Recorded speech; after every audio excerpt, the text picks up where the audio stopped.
서울 성교의 역사에서 빼놓을 수 없는 정동. 한국의 멋과 연인들의 낭만이 깃든 이곳의 한편에는 우리가 반드시 기억해야 할 기독교의 역사가 함께하고 있는데요.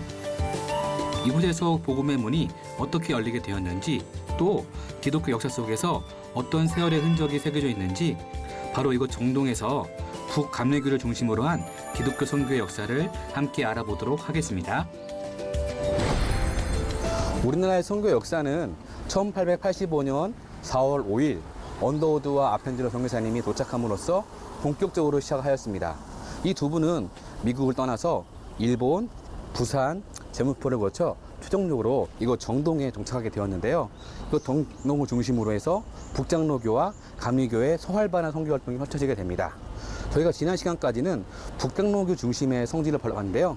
오늘 이 시간부터는 감리교 중심의 선교 역사와 성지에 대해서 함께 알아보도록 하겠습니다. 많은 사람들이 오가는 활기찬 정동길. 이곳에는 어떤 성지가 있을까요?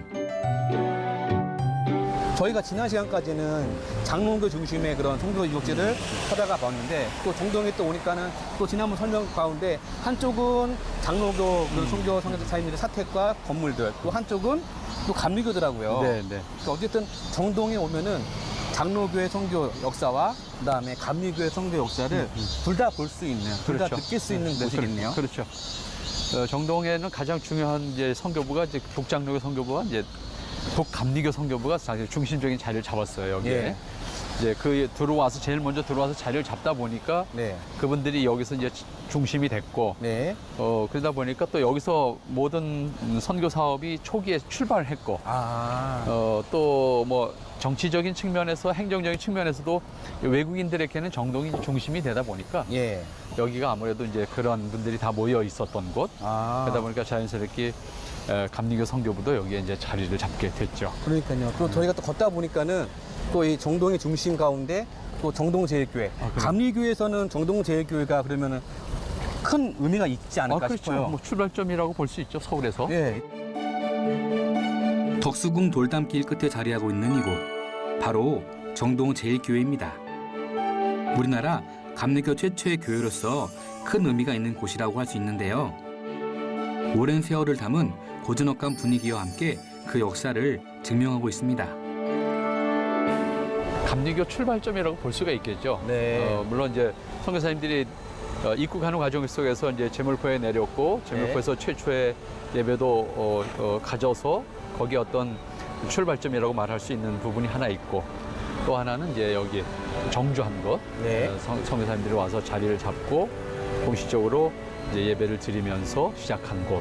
뭐 그런 의미에서 정동제일교회, 뭐 과거엔 이제 베델 교회라고도 이제 불렀었습니다만 초창기에는. 네. 그래서 이 정동제일교회가 현재로 볼 때는 감리교회의 어떤 뭐 상징적인 의미에서 이제 출발점이다, 이렇게 볼 수가 있겠죠. 그러면은 이 교회를 처음에 설립하시고 초대 담임 목사님이 계셨을 것 같아요. 네, 그분이 이제 아펜젤라 목사님이라고 이제 감리교 쪽에서 뭐 가장 널리 알려진 선교사님이시고, 그렇죠. 근데 그분이 이제 여기에 이제 1885년 7월 29일에 아마 여기 이제 오시는 걸로 되어 있는데, 네. 그때 들어오셔서 이제 여기서 사실 먼저 들어온 선교사가 감리교 선교사로서 스크랜턴 선교사가 있었고, 네. 그 선교사가 이제 마련했던 이제 공간들이 여기 있었고, 그분을 중심으로 해서 마련됐던 곳에 이제 아펜젤러 선교사님이 사실 조금 늦게 들어오면서 자리 네. 잡고 공식적으로 예배를 드리면서 출발을 하게 됐죠. 선교의 꿈을 안고 이 땅에 찾아와 교회를 세우며 복음을 전한 아펜젤러 선교사. 그 첫걸음이었던 정동제일교회를 시작으로 뿌리내린 복음은 많은 이들을 구원의 길로 이끌며 국내 기독교의 열람으로 성장했는데요. 사실 처음에 공식적으로 한국 사람들이 예배를 못 드렸잖아요. 그래요? 그러면 이렇게 포교를 안 하는 조건으로 선교사들이 들어왔기 때문에 선교사들 자기들끼리 예배는 가능했지만, 예, 사실은 처음부터 뭐 이렇게 와서 예배 드리는 게 사실 공식적으로는 불가능했어요. 예. 근데 이제 몰래 이제 예. 모이게 됐던 것이고, 그 모임이 커지면서 결국은 가정에서 모이는 건 좀 힘들었던 거예요. 그래서 사실 먼저 예배당을 하나 마련을 해요. 그러니까 한옥을 사서 이제 이렇게 개조를 해갖고 예배를 드릴 수 있는 공간을 사실 소공동 쪽에다 마련을 해요. 소공동. 예. 그런데 그걸 마련해서 예배를 처음에 그래서 그걸 베델 예배당이라고 했다고. 맨 처음에 맨 예배당 처음에 예, 여기서 이제 하기 성교사님 집에서 나간 다음에 예. 그런데 이제 조선 정부가 포교를 못하게 강력하게 이제 어떤 그 정책적으로 이제 하다 보니 네. 거기서 이제 예배가 안 되는 거야. 그래서 결국 철수해서 이제 다시 이쪽으로 이제 오면서 이제 이런 예배당들이 다시 이제 지어질 수 있는 그 다음 스텝이 이제 만들어지게 되죠. 그래서 이 예배당은 처음에 1887년인가 처음 이제 시작이 됐죠. 그래서 예배당이 지어지게 되는 과정이 있었는데 그 다음에 예배당이 지어지면서 이 예배당은 몇 차례 사실은 이게 증개축이 이루어져요. 그렇겠죠. 지금 본래의 모습이 아니에요. 그러니까 지금 지붕에서 보면 이렇게 날아온 날개 부분이 증축된 부분이에요. 그리고 지금 저 북쪽에도 네. 북쪽에도 이제 그렇게 증축된 부분이 있고 이 종탑도 본래 없었던 거예요. 나중에 이제 증축되면서 나온 거예요. 그래서 사실은 지금 우리가 보기가 힘든데 옆에서 보면 보여요. 이게 벽돌이 다른. 한국 최초의 빅토리아식 고딕 서양 건축물로 지어진 베델 예배당. 이곳에 하나님을 향한 발걸음이 많아질수록 예배당의 규모도 키워나갈 수밖에 없었는데요. 그 흔적들이 곳곳에서 보여집니다. 본래 정문이 저쪽이었거든요. 정문이 저쪽이었어요? 네, 저쪽이었거든요. 근데 이제 이게 이렇게 늘어나면서 네. 본래는 이게 십자가 모양의 예배당이었어요. 십자가 보통 그런데 지금은 위에서 보면 이렇게 정사각형이 됐어요.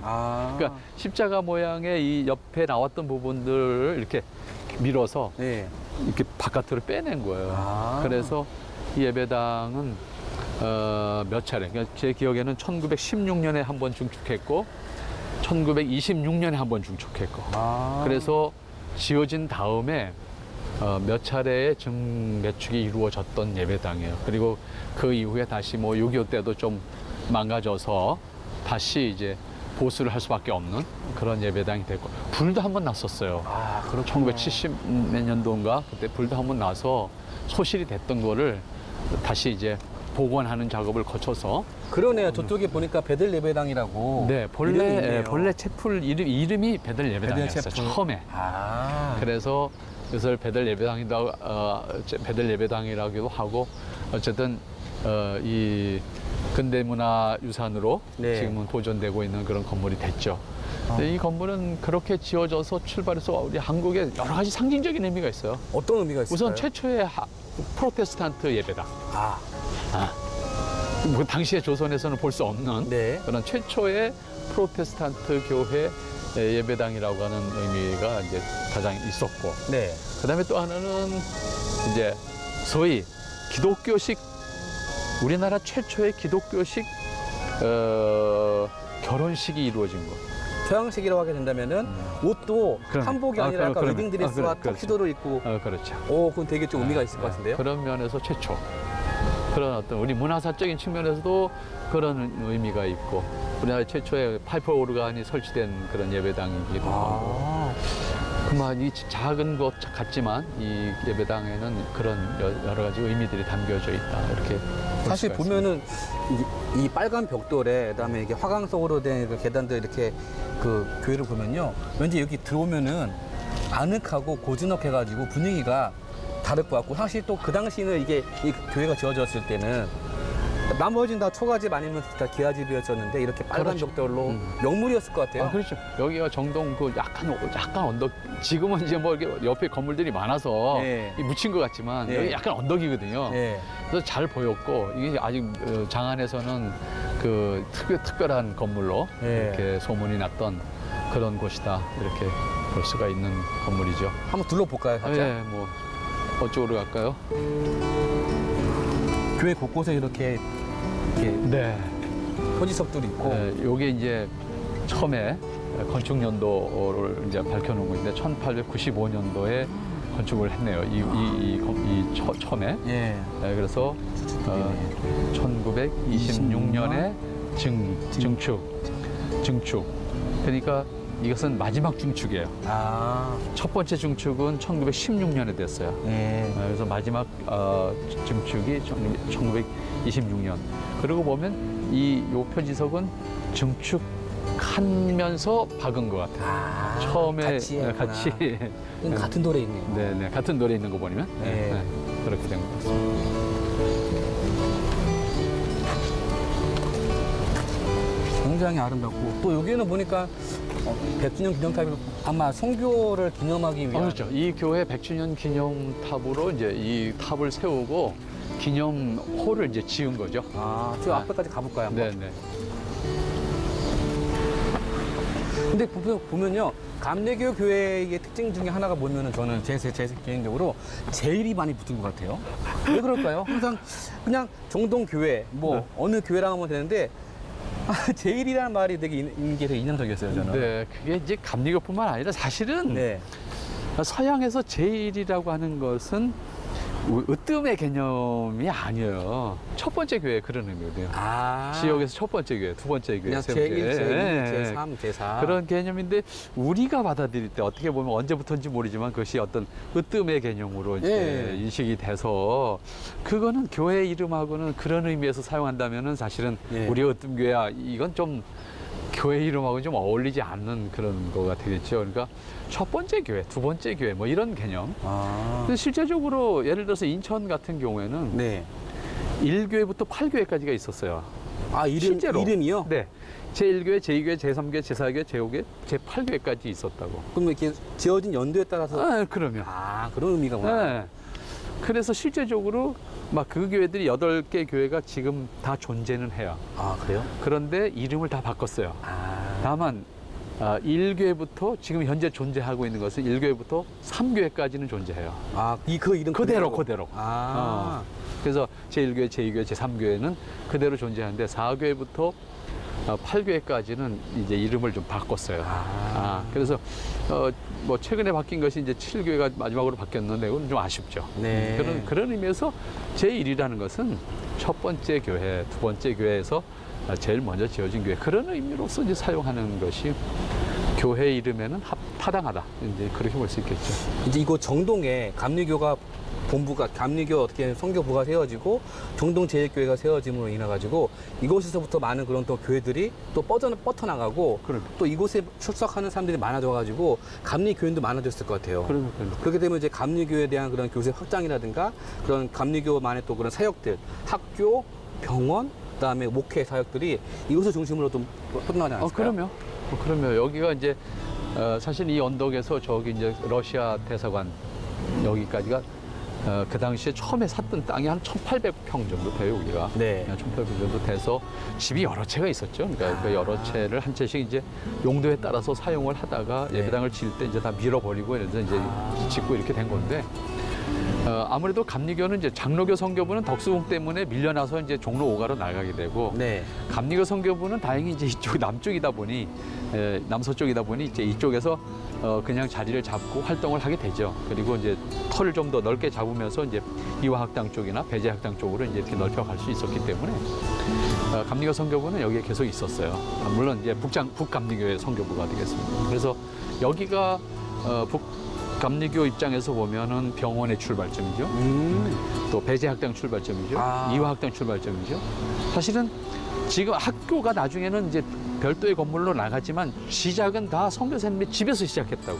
저번에 말씀드렸기에도 북장로교회에서 알렌 선교사 집에서 그다음에 언더드 선교사 집에서 정신학교와 또한 정신영학교가 네. 시작됐잖아요. 네, 마찬가지예요.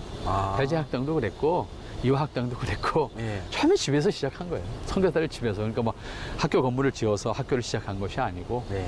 집에서 시작을 해서 학생들이 모이니까 집에서 더 할 수 없으니까 이제 건물을 마련하게 되면서 남쪽으로 나갔고 조금 이제 서북쪽으로 나가면서 이화학당이 만들어진 거죠. 그래서 그리고 병원도 마찬가지죠. 병원도 이 자리에 실제적으로 시병원이라고 하는 병원이 스크랜튼 선교사에 의해서 시작되는. 근데 이건 우리나라 최초의 민간 병원이잖아요. 제중원은 왕립병원이었고요. 그렇죠. 제중원은 왕립병원이었고 시병원이라는 병원이 스크랜튼이 처음에 시작했던 정동병원이라고도 부르고 시병원이라고 불렀는데 시병원이 이제 고종 황제가 정식으로 이름을 지어준 거예요. 그게 그래서 시병원이라고 불렀는데 시병원이라고 불리는 것은 1887년부터 이제 시병원이라는 이름을 가지게 되는데 그건 다 여기서 출발한 거예요. 스크랜턴 선교사 집에서. 게다가 진료가 집에서 안 되니까 이제 집 하나를 더 이렇게 해가지고 넓혀져가지고 넣어가지고. 확장이 되고 네, 점점 이렇게 그렇죠. 넓어지게 된 네, 거군요. 그러면 그렇게 해서 병원 출발점, 학교 출발점, 그다음에 교회 출발점 이렇게 된 거죠. 감리교에서는. 대부분 배제학당과 이화학당의 학생들로 이루어진 성도들을 중심으로 청년운동과 구국 독립운동의 토전이 되기도 했던 정동 제1교회. 특히 교회 파이프 오르간 아래에 자리한 비밀스러운 공간에서는 3.1운동 당시 독립선언문과 유인물들이 만들어지기도 했습니다. 어떻게 보면 또 우리나라 사람들이 이곳에 오게 되면은 예수님을 만나고 그다음에 몸이 아픈 사람들은 병이 낫고 그다음 글을 모르는 사람들은 글을 배우고 문맹을 깨칠 수 있는 어떻게 보면 세 가지를 얻을 수 있는 그러니까 그 당시에 그러니까 어떻게 보면 서양 사람들에 대한 배척하는 어떤 정서가 있었잖아요. 네. 우리 한국 사람들한테는 낯설기도 하고 그렇지만 일단 어떤 시대가 변하는 것에 대해서 어떤 빨리 적응하는 사람들이 또 있어요. 네. 그런 사람들은 오히려 적극적으로 찾아오죠. 찾아와서 나도 좀. 사실은 이화학당 출발할 때도 그런 거였어요. 처음에 김씨 부인이라는 사람이 사실은 그 고관의 어떤 소실이었는데 이 세상 돌아가 보니까 말을 배워야 돼. 영어를 배워야 뭐가 될 것 같아요. 그러니까 와서 그 메리 스크랜턴 여사한테 나 영어를 좀 가르쳐주라. 쫓아온 거거든요. 되게 적극적으로했네요. 그거 그렇게 해서 그게 동기가 된 거야. 이 스크랜턴 여사가 야 이거 봐라. 이걸 도전을 받으면서 사실은 그 다음에 그 이화학당을 출발시키는 작업을 한다고요. 어쨌든 그 한 사람 한 때가 있었네요. 그런 사람들이 이제 있는 거죠. 성교부라는 곳이 되게 의미가 있는 것 같아요. 단순히 그냥 그 복음을 전하는 곳, 그 이상의 그 지역과 나라를 깨울 수 있는, 그럼요. 일깨울 수 있는 어떻게 보면 그냥 그 굉장히 중요한 역할을 그러니까 했네요. 선교사들 우리가 이제 보통 선교사 그러면 이제 복음만 전한다고 생각하는데 복음이 전해지는 과정 속에서는요 문화라고 하는 것이 동반이 돼요. 문화가 동반되지 않는 것은 없어요. 사람이 가면 이미 문화가 가는 거라고요. 그 사람 생각과 의복과 습관과 그 사람의 어떤 그 다양한 행위가 문화를 동반한다고. 그러네요. 그러니까 선교사의 움직임은 결국 문화의 이동이라고도 볼 수 있어요. 이 과정 속에 이제 충돌도 있을 수 있고요. 이걸 어떻게 잘 정착시키냐라고 하는 소위 그 문화적인 측면에서 접촉점을 어떻게 이제 만들어 갈 것이냐라고 하는 것도 사실은 과제들이었어요. 그 당시 지금도 마찬가지예요. 현대 선교에 있어서도 타 지역에 가서 어떻게 정착시키는 과정 속에 이제 그들이 가지고 있는 문화와 기독교의 복음이 손상되지 않는 상태에서 이것이 자리 잡을 수 있게 하는가. 이건 선교사들에게 과제예요. 오늘날 이제 한국에서 나가는 한국 선교사들도 한국 교회를 옮겨다 놓으려고 단순히 생각하면 굉장히 어려움이 또 있죠. 그렇다고 무조건 또 그쪽 문화를 그냥 수용하는 쪽으로만 간다면 이 또한 한계가 있을 수 있고. 그런 측면에서는 이제 선교사님들의 역할이 굉장히 중요하다 이렇게 볼 수 있죠. 그런데 우리나라는 이제 폐쇄적인 국가였잖아요. 조선이 굉장히 폐쇄적인 국가였는데 서양 문물이 이제 선교사들을 통해서 들어온 거잖아요. 그런 과정 속에서 이제 굉장히 한편은 저항, 소위 당시의 기득권 세력들은 굉장히 저항했죠. 그렇겠죠. 네. 그러나 기회가 없었던 사람들에게는 오히려 그것을 기회로 받아들이려고 하는 흡수력이 있었고 그러다 보니까 사실은 기독교가 서민 내지는 천민 중심으로 받아들여질 수 있는 흡수력이 강했기 때문에 자리가 그쪽에서 이제 많이 잡히게 된 거죠. 그리고 그러나 이제 그 소위 기득권층들도 세상 돌아가는 거 보니까 판단력이 생기잖아요. 그렇죠. 저기 적응을 해야 되는데 아직 체면은 있고 그러니까 이제 조금 이제 뒤를 빼면서 그러면서도 간 보는 거죠. 간 보면서 이제 달려들 수밖에 없는 그런 시대적 어떤 변화가 겪은 게 있었다라고 이렇게 보시는 거죠. 어떻게 보면은 1900년도, 뭐 1800년도 후반부터 해가지고 1900년도까지는 우리나라에 진짜 어마어마한 그런 사건들이 일어나고 사회적으로나도 정치적으로도 그다음에 여러 가지로 완전히 격변의 시기였네요. 그럼요. 우리 그 개화되는 과정 속에 뭐 우선 명성황후 시해 사건서부터 시작을 해서 일제가 이제 조선을 지배하기 위한 어떤 작전을 하기 시작하잖아요. 거기서 정치적인 내분도 일어나잖아요. 갑신정변이 일어나지. 네. 그런 과정 그 이후에는 다시 청일전쟁, 러일전쟁으로 이어지면서 이 한반도가 소위 세계 제국주의자들의 어떤 그 침탈의 대상이 돼서 정치적으로나 사회적으로 대혼란기였죠. 완전 카오스인데요. 그러면 그런 과정 속에 선교사들의 역할이 굉장히 또 어려웠고 힘들었고 또 중요했고. 그러네요. 그 결국은 그 고종 황제가 그 명성황후 시해 사건 이후에 요즘 말로 말하면 불면증에 공황장애증에 뭐 이런 거였잖아요. 누굴 믿어요? 그러네. 아무도 못 믿는 상황 속에서 결국 고종 황제가 선택할 수 있었던 것이 선교사들이었던 거예요. 그러니까 선교사들이 권총 차고 불침보 쓴 거예요. 침실에서. 아, 진짜요? 그러면 그렇게 의지할 수밖에 없었던 거예요, 고종 황제가. 그럼 누구도 못 믿으니까. 정치적 세력도 못 믿고 자기 신하들도 못 믿는 거예요. 그러니까 선교사들을 불러서 불침보 세운 거죠. 그러니까 그것이 어떻게 보면 또 이게 참 뭐랄까요? 그것이 조선 사람들에게는 임금님이 신뢰하는 선교사가 된 거잖아요. 그러네요. 그러면은 네. 같은 라인? 그게 이제 호교적. 아. 기독교에 대한 호감도가 있겠네요. 호감을 가지게 되는 거죠. 적어도 내가 기독교를 받아들일 수는 없어, 정서적으로. 네. 하지만 저 동네는 나쁜 동네는 아닌가 보다. 왜? 임금님도 의지하고 있으니까. 이제 그런 것이 만들어지면서 기독교에 대해서 적대감이 상대적으로 이제 약화된다고 볼 수 있을까요? 이제 그렇게 되는 상황도 만들어진 거죠. 그러니까 어떻게 보면 참 힘든 역사의 과정이었는데 그런 과정을 통해서 복음이 이제 우리나라에 이제 정착할 수 있는 그런 기회들이 또 만들어진 거죠. 제가 말씀을 듣다 보니까는 단순히 기독교, 선교 그냥 이렇게 역사, 선교의 흐름만 아는 것이 중요한 것이 아니라 어떻게 보면 우리나라 그 한국사, 제대로 된 한국사에 대해서 이걸 같이 병행해서 같이 가야지만 이게 이렇게 들어올 수 있었고 이런 사건들에 대해서 이게 이해가 더 빨리 될 것 같아요. 그럼 거기에 이제 그게 이제 신앙적으로 볼 때 소위 우리 교회에서 쓰는 용어로 쓰면 섭리. 누구도 계획하지 않았어. 네. 하지만 그렇게 돼 갔어. 근데 사실 그럼 설명할 수 없잖아요. 인과관계를 설명할 수 있는 방법이 없어요. 그것을 이제 기독교 쪽에서 역사를 볼 때 그 섭리라는 단어를 써서 이해를 할 수밖에 없는 건데 네. 그 섭리죠. 섭리인데 하나님의 섭리라고 하는 것은 긍정적인 것도 부정적인 것도 다 활용하시는 입장에서 섭리하시기 때문에 그렇게 이끌어 가시는 것을 이해하기 위해서는 사실 우리가 이 선교사가 여기 왔어 이런 일 했어 라고 단편적으로 이해하기보다는 그 환경과 배경을 같이 이해하면서 그 상황을 보면 선교사들이 그때 단순히 이렇게 했어가 아니라 얼마나 많은 고뇌와 갈등과 사실은 선교사들끼리도 의견 차이 때문에 대립을 많이 해요. 그럴 수도 있겠죠. 네, 지금도 뭐 이렇게 하자 이 상황에서는 이렇게 하는 게 답이다 뭐 이런 것들이 없을 수가 없었죠. 그러겠네요. 그런 과정을 통해서 이렇게 자리를 잡게 된 것이죠. 진짜 또 여기 이제 우리 성도님들이 이렇게 덕수궁이라든가 광화문 이쪽에 이렇게 오셨을 때 여기 정동을 중심으로 해가지고 특히 한번 정동제일교회를 또 정동교회 제일교회 역사와 그다음에 정동제일교회가 생길 시기의 그런 역사들에 대해서 조금 알고 본다면은 좀 더 다른 시각에 볼 수 있을 것 같아요. 그럼요.